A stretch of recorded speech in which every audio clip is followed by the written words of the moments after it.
안녕하세요. 반갑습니다. 3월 25일 여섯째 날 금요일 함께하고 있는 저는 보트리 교회를 섬기는 김현수입니다. 사랑의 아버지 하나님, 저희들 히브리서를 한 기 동안 배웠습니다. 잘 마무리할 수 있도록 인도하시고 오늘 마지막 날 금요일 더 깊은 연구를 위해서 말씀을 살펴보려고 합니다. 주님, 어리석고 우둔하지만 저희들에게 은혜를 허락하여 주시고 히브리서를 통하여 분명하게 말씀해 주시고자 하는 요지와 그 핵심을 분명하게 깨달을 수 있도록 도와주시옵소서. 주님의 놀라우신 섭리가 저희들과 함께하여 주심으로 오직 주님께서 저희들로 하여금 깨닫기를 원하시는 그 위대한 진리들을 분명하게 깨달을 수 있도록 축복하여 주시옵소서. 사랑의 아버지 하나님, 오늘도 주님께 간절한 마음으로 기도의 제목을 가지고 온 주님의 사랑하는 자녀들에게 은혜를 허락하시고 능력과 사랑을 더하여 주셔서 그 일들을 주님 안에서 온전하게 이루어갈 수 있도록 축복하여 주시옵소서.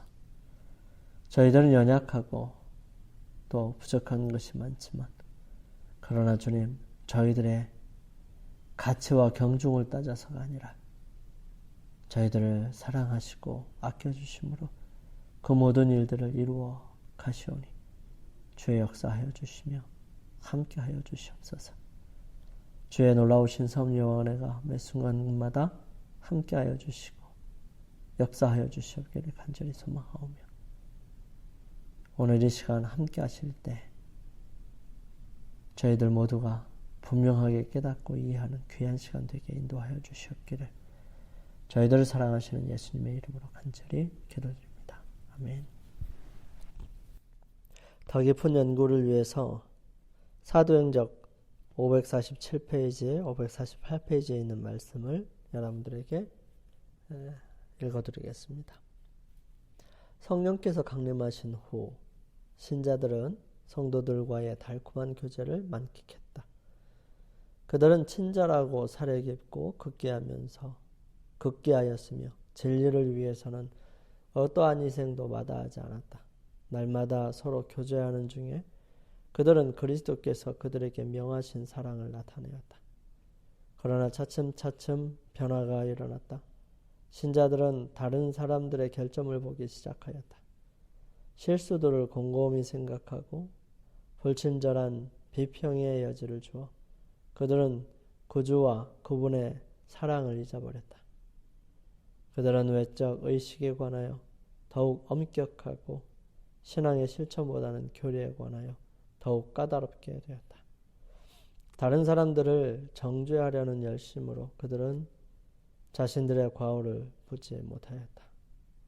교회 내에서 우애가 감퇴되고 있다는 사실을 깨달은 요한은 신도들에게 이 사랑의 계속적인 필요를 역설하였다. 교회에 보내는 그의 편지들에는 이 사상이 가득 차 있다. 그는 다음과 같이 편지하였다. 사랑하는 자들아, 우리가 서로 사랑하자. 사랑은 하나님께 속한 것이니 사랑하는 자마다 하나님께로 나서 하나님을 알고 사랑하지 아니하는 자는 하나님을 알지 못하나니 이는 하나님은 사랑이심이라. 하나님의 사랑이 우리에게 이렇게 나타난 바 되었으니 하나님이 자기의 독생자를 세상에 보내심은 저로 말미암아 우리를 살리려 하심이니라. 사랑은 여기 있으니 우리가 하나님을 사랑한 것이 아니요 오직 하나님이 우리를 사랑하사 우리 죄를 위하여 화목제로 그 아들을 보내셨음이니라. 사랑하는 자들아, 하나님이 이같이 우리를 사랑하셨은즉 우리도 서로 사랑하는 것이 마땅하도다. 2022년도 일기 13과 형제 사랑을 계속하고 여섯째 날 마지막 부분에 히브리서의 최종적인 결론으로 계속해서 형제 사랑하기를 계속하라는 말씀을 우리들에게 보여주십니다. 히브리서에 대한 부분들을 우리가 함께 살펴보면 이 히브리서는 헬라어 사본에 붙은 이 책의 제목은 히브리인들에게 라고 하는 것입니다. 이 책은 주로 성소와 성소 봉사의 중요성과 의미에 대하여 논하고 있고요. 그것은 그리스도인들에게 매우 중요한 문제일 뿐만 아니라 이러한 문제에 대한 통찰은 초기 히브리인들 또는 유대인 그리스도인들에게는 특별히 중요한 것이었으므로 이 표제는 특별히 적합한 표제임에 틀림없습니다. 저자로는 히브리서가 예루살렘 함락 이전에 기록되었다는 사실은 일반적으로 동의하고 있기 때문에 AD 70년 이전에 몇 해 동안에는 교회 지도자들의 수요가 매우 적었습니다. 그렇다면 그 지도자들 중에 과연 누가 이 히브리서에 기록된 바와 같은 심오한 논증을 진술하였을까? 10중 8구 그 인물은 바울입니다. 히브리서의 저자는 그와 같은 초기의 교회사에 알려져 있지 않는 어떤 그리스도인이라고 간단히 말해버리는 것은 하나의 새로운 문제를 야기시킵니다. 히브리서와 같은 위대한 저작을 내놓을 만한 신학적 통찰력과 논리적 설득력을 소유한 그리스도인이 교회 지도자들의 수요는 그토록 적은 반면에 교회의 일꾼들의 기록은 그토록 풍성하던 그 시기에 마치 또는 무명의 저자로 전해진다는 것은 어찌된 일일까요? 있을 수 없는 일이죠. 그때 당시에 역사적인 배경을 함께 살펴보면 사도교회에 따른 어떤 문제들보다 더 심각한 분열을 초래한 문제는 필경, 의문율, 즉 예식법에 관한 한 부분이었을 것입니다. 그리스도인들이 그것을 어떻게 할까, 지켜야 할까 하는 문제였을 것입니다. 예루살렘 총회는 이방 그리스도인들을 예식법 준수의 의무로부터 해방시켜 주었습니다. 그러나 심리적으로 팔레스타인에 살던 유대인 그리스도인 대집단은 아직도 그 동일한 자유를 받아들일 준비가 되어 있지 않았었죠. 그들은 유대인이기 때문에 그들 자신이 그 법을 지켜야 한다고 의심할 여지 없이 믿고 있었습니다. 이렇게 함으로써 예수 그리스도 안에서 의문율의 준수 문제가 완전히 성취되었다는 사실을 깨닫지 못하게 된 것이지요. 하나의 커다란 분파가 다른 사람들에 의하여 이미 폐기된 신앙생활의 까다로운 제도를 여전히 따르고 있으므로 교회 내에는 자연히 불미스러운 긴장감이 감돌게 되어 있었습니다.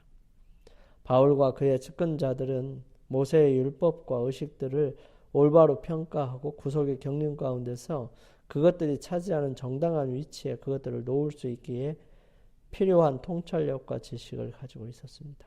바울은 그것들의 일시적인 성질과 그것들이 이미 폐지되었다는 사실을 알고 있었습니다. 예루살렘에 그 중심을 두고 있던 유대인들의 그리스도 교회는 미국에 닥쳐올 재난을 깨닫지 못하고 있는 것처럼 보였죠.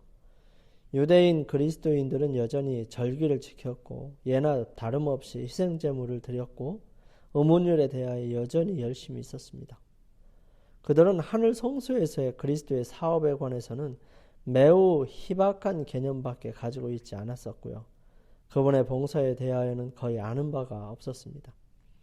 갈바리산 위에 위대한 희생제물에 비추어 볼 때 그들 자신의 제물들은 아무런 가치도 쓸모도 없는 것임을 깨닫지 못하고 있었지요. 율법에 열심 있는 이 수많은 유대인 그리스도인들은 예루살렘 성과 성전이 파괴될 때 일대 위기를 맞이할 것이었습니다. 이 일은 히브리서가 기록된 직후에 일어났음이 분명합니다. 이때야말로 유대인 그리스도인들이 하늘의 실제들에 대하여 눈을 뜨기에 적합한 기회였을 것입니다.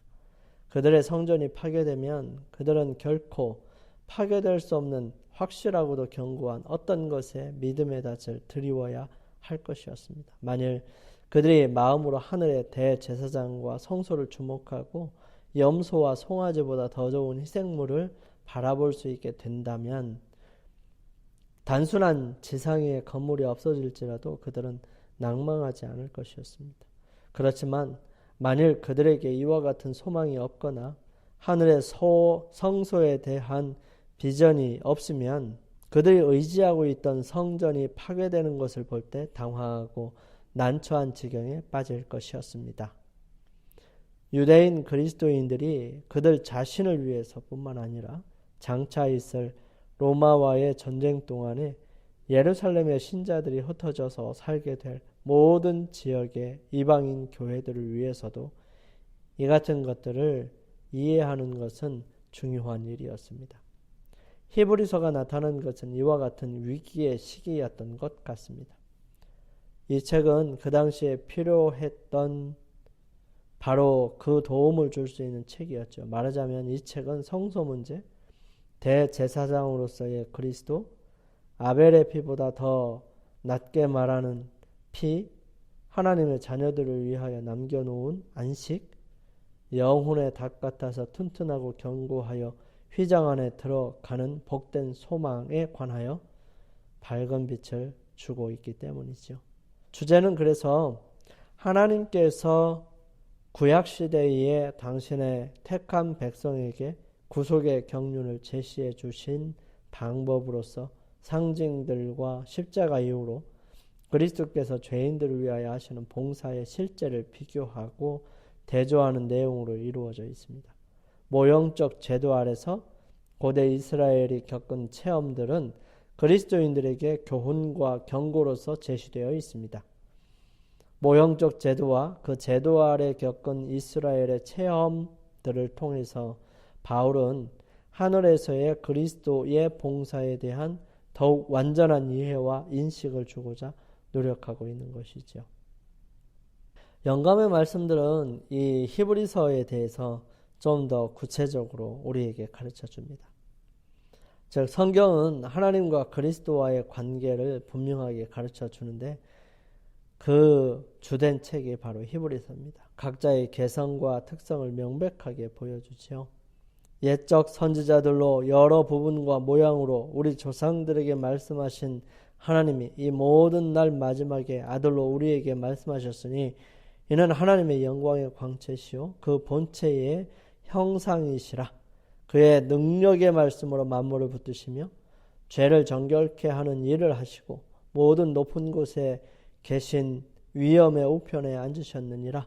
저가 천사보다 얼만큼 뛰어남은 저희보다 더욱 아름다운 이름을 기업으로 얻으심이니 하나님께서 어느 때에 천사 중에 누구에게 내가 내 아들이라 오늘날 내가 너를 낳았다 하셨으니 또다시 나는 그의 아버지가 되고 그는 내게 아들이 되리라 하셨느뇨. 히브리서에 있는 말씀이십니다.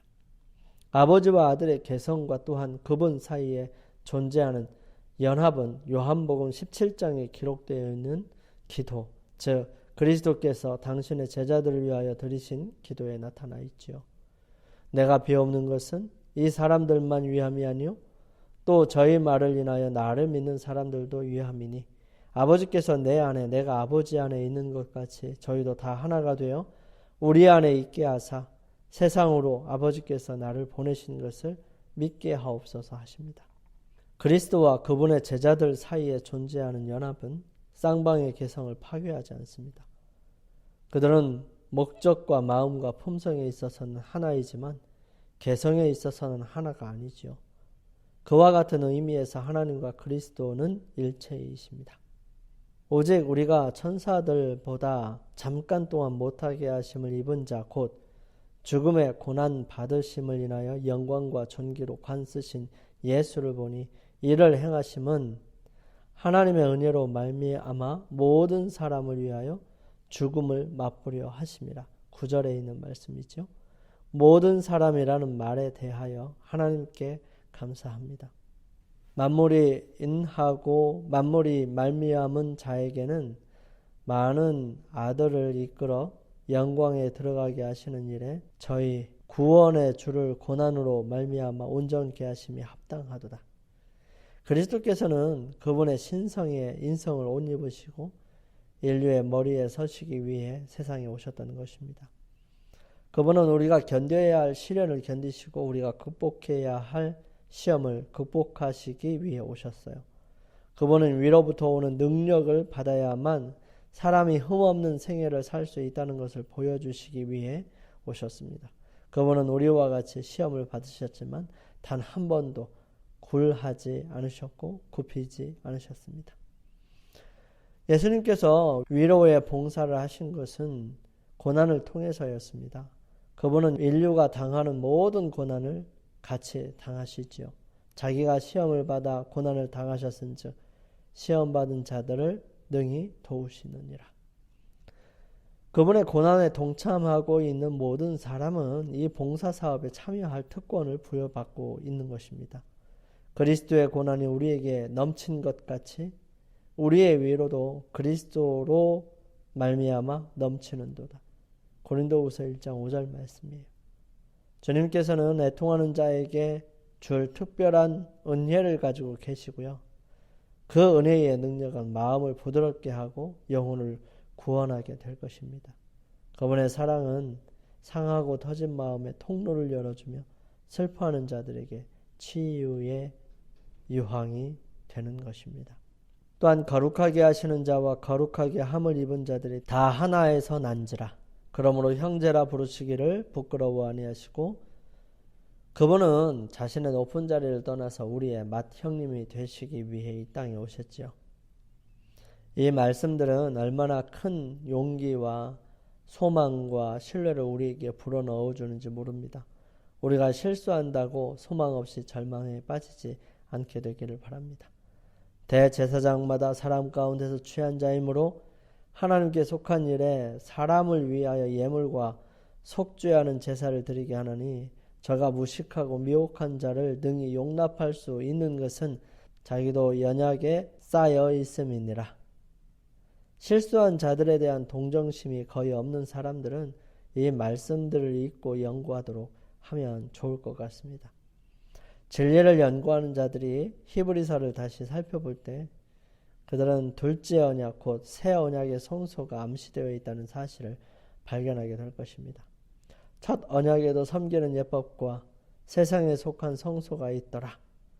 에도라는 말을 쓴 것은 바울이 이 성소에 대하여 이미 말했음을 암시해 주고 있지요. 그 전장은 다음과 같이 기록되어 있습니다. 이제 한 말의 중요한 것은 이러한 대제사장이 우리에게 있는 것이라.